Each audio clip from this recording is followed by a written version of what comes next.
This is Investor Perspectives. I'm the host of Investor Connect, Hall T. Martin, where we connect startups and investors for funding. In our new Investor Perspective series entitled COVID's Impact on Cybersecurity, you'll hear about growth in the cybersecurity segment. As the COVID pandemic passes, we emerge into a new world. The cybersecurity space is now undergoing tremendous change as we shift from a centralized to a decentralized workforce. Every business is impacted by cybersecurity. We have investors and startup founders describe the changes coming up. I hope you enjoy this episode. Our first guest is Greg Fitzgerald, co-founder of Sevco Security. Headquartered in Austin, Texas, Sevco Security is a company of cyber experts building services and products for cyber experts. They design solutions to solve hard problems associated with quickly discovering the context for who, what, where, why, and how network-connected devices relate on your network. Greg, thank you for joining us.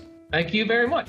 Great. Well, let's talk about COVID's impact on cybersecurity. And before we kick into that, tell us more about your work and what you do. Well, thank you. I've been in cybersecurity for about 20 years now. I was in IT in terms of servers and cloud and even system software back in the 90s. And I've been very blessed, honestly, to be able to experience the advent of the expansion of IT as an important element of business, and then fall into the right spots here where cybersecurity has really become paramount to the risk of an organization, and then, frankly, the influence it can have on how a company performs or behaves in terms of stock and people getting hired and fired and liability. And it's continued to be a continuous problem, and will continue to exacerbate over time as we continue to expand our IT environments.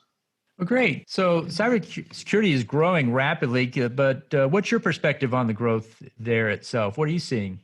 Cybersecurity is fascinating because it's the result of the expanded exposure of people's critical information, whether that be data, whether that be people's information, like PII they call it, personal identifiable information, healthcare information. And we're starting to see a huge increase in the participants on the, let's call it the bad side. Before it might have been petty theft, little hackers, back just even 15 years ago, 20 years ago, where just somebody was curious and wanted to deface a website. Now, of course, we're seeing enormous Cold War of sorts of nation states that have taxed, America, and frankly, vice versa. America is inside and looking at nation states. But you've got a rampant kind of black market of bad folks that are organized. You also have various entities that are ideological and want to do things for a specific belief. Others are just damage makers, and then others are opportunists. And so we continue to see, like, economically, why there's an entire industry of the bad side. And then, of course, that creates an entire explosive industry of the good side. So in the simplest way, it's good guys versus bad guys. And we're trying to leapfrog each other. The minute we get a cybersecurity capability that can kind of block the bad tactics, the bad guys figure out a way around it. And so it's a continuous life cycle.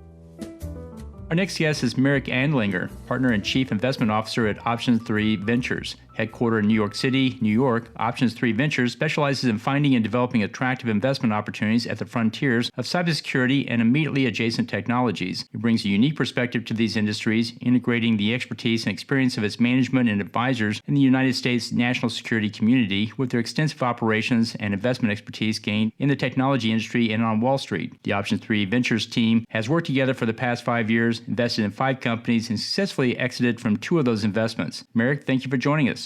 Nice to be here. Thank you all. So tell us more about your work and what you do. Well, I'm Chief Investment Officer at Option 3. We are a 6-year-old cybersecurity private investment firm. We focus on early stage equity investments in cybersecurity companies, and that's all we do. Our heritage comes from the national security sector, as well as people with Wall Street investment chops, and we work that duality. We have a tech board that's filled with former national security people, as well as Wall Street people. And we look for our deal flow coming out of that community, as well as out of the investment community. So rather than focusing, let's say, in Silicon Valley, we're focused in the Washington, D.C. to New York corridor. Well, great. Well, let's talk about the growth in the cybersecurity space. What do you see going on there? Well, there is a lot going on. You can't help but pick up the newspaper, turn on the TV, and hear about another breach, another ransomware attack. Something to be afraid of. And unfortunately, you're only hearing about the tip of the iceberg. That there's a lot of issues at work, and there are a number of different solutions. But I'll address that. What we've seen is the growth in cybersecurity as an asset class. And so from an investing perspective, when we set up the firm 6 years ago, it was pretty much a venture capital game, a traditional venture capital type of investments. Now, 6 years later, you'll see the full spectrum from early stage seed investing to late stage pre-IPO growth and even buyouts. And so now you've got across the full spectrum different opportunities, including exchange traded funds in cybersecurity. So from an investment perspective, there's growth all along, and those stocks have performed really well during COVID. From a cybersecurity company perspective, you're also seeing growth that's aimed at many of the kinds of attacks that we've seen. And COVID itself, this last year of lockdowns, work from home, has created a whole bunch of opportunities for malicious attacks, as well as created specific challenges. So that with work from home, people are using their own devices. They're logging into networks. They're exposing themselves more. You've got corporate IP spread all around. And as a result of this, there's funding and solutions aimed at those particular issues. Our next guest is Christian Kmir, managing partner at Sustany Capital. Sustany Capital is a blockchain venture fund headquartered in Newport Beach, California. Aside from investing in blockchain-related projects, the firm lends its expertise to existing companies interested in security token offerings. Christian, thank you for joining us again. Thank you for having me, Hall. Great. So tell us more about your work and what you do in it. Yeah, so we've been in technology investing for some 20 years at this point in time. We started out being focused mostly on voice over IP technologies and multi-massive online player games. And today we focus on decentralized software solutions. And a lot of people refer to it as blockchain. It's a little more nuanced, but anything that has to do with value transfer that makes economic activity more efficient, that's something that we're interested in. And you could also label it as the new Web.3 stack. I think we're going to talk about this for a little bit. Great. Well, let's talk about the growth in the cybersecurity space. What do you see going on here now? I just looked up the latest numbers. I look at these quite frequently, and I just was revisiting a couple of really good books that were written in that area. So I think a lot of people don't really know how big this space is. So damages for cybercrime this year being predicted to be around $6 trillion. Right. So to put this in perspective, GDP for the US was over 21 trillion. So that's like almost a third of US GDP that we caused, or that's expected to be caused in cybercrime this year. So usually the growth in that space year over year has been like between like 12 and 15%. But based on that, Gartner predicts that the revenues for that space will be like 133 billion for the next year. I think that we're going to surpass that by quite a bit, because I don't think it factors in that a lot of more people work from home. So the surface there increased by about 87%. As far as like vulnerabilities, like open PCs on the web that typically would just sit dormant all day. And the other part is that telemedicine specifically increased by 157%. And so that is a very sensitive area that needs to be protected regardless. And then lastly, and that's kind of a space that we play in a lot, you got a lot of honeypots. What I mean by that, so the cryptocurrency space is now 1.7 trillion. And a lot of these, let's call it online wallets, right? They are honeypots. So they are a very, very attractive target for hackers, to put it this way. Our final guest is Andrew Morris, founder at GreyNoise Intelligence. Headquartered in Washington, D.C., GreyNoise helps security analysts save time by revealing which events they can ignore. They do this by curating data on IPs that saturate security tools with noise. This unique perspective helps analysts confidently ignore irrelevant or harmless activity, creating more time to uncover and investigate true threats. Andrew, thank you for joining us. Thanks so much for having me. So tell us more about your work and what you do in it. Yeah, so I'm the founder and CEO over at GreyNoise Intelligence. I started the company about 3.5 years ago. We really focus on making the security analyst as efficient as possible. There are a zillion security companies out there that are completely focused on telling the security team where all the bad guys are and where all the threats are.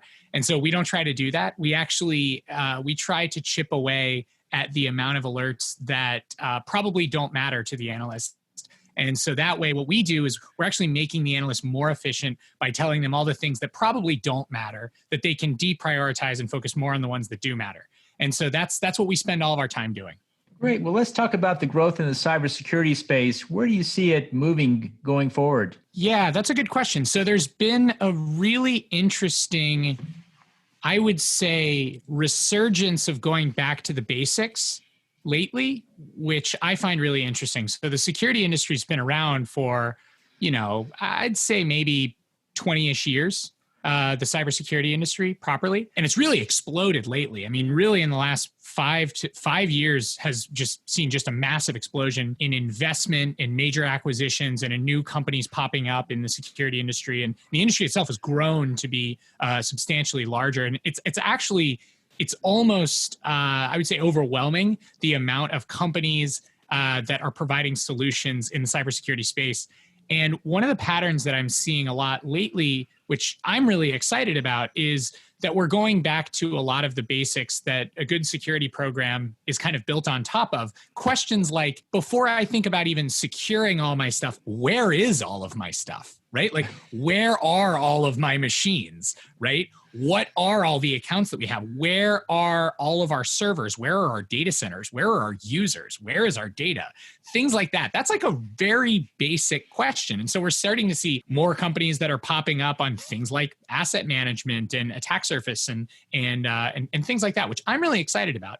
On the other side of that, we're starting to see a lot of companies that are popping up specifically just to address concerns that have been created by other security products, kind of, I would say, not necessarily solving the problems all the way, or solving the problems in a way that is impractical for practitioners. And so there's a lot of security companies that are coming up trying to take creative approaches like machine learning, ML, et cetera, to making people more efficient. That's actually where we play in a lot more. Instead of just saying, buy our product, all your cybersecurity problems go away, we're starting to see more security companies that are coming up like, well, that's not really our focus. We just want to make you more efficient at X. We want to make you more efficient at Y. We want to try to increase efficiency to try to end up generating returns to the user and to the business in that way, rather than completely, claiming to protect the customer from the cataclysmic breach. And so those are two trends that I'm seeing that personally I'm really excited about. There's also a lot of consolidation happening. So there are a lot of major acquisitions that are occurring from usually, publicly traded companies. The same kind of 10 are doing lots and lots of acquisitions, and I expect to see more and more consolidation. Thank you for joining us today. As always, be sure to leave a review, subscribe to this podcast, and share it with others. Let's go start up something today.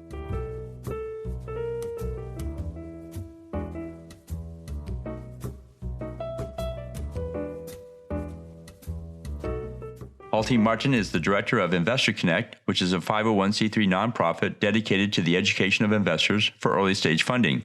All opinions expressed by Hall and podcast guests are solely their own opinions and do not reflect the opinions of Investor Connect. This podcast is for informational purposes only and should not be relied upon for the basis of investment decisions.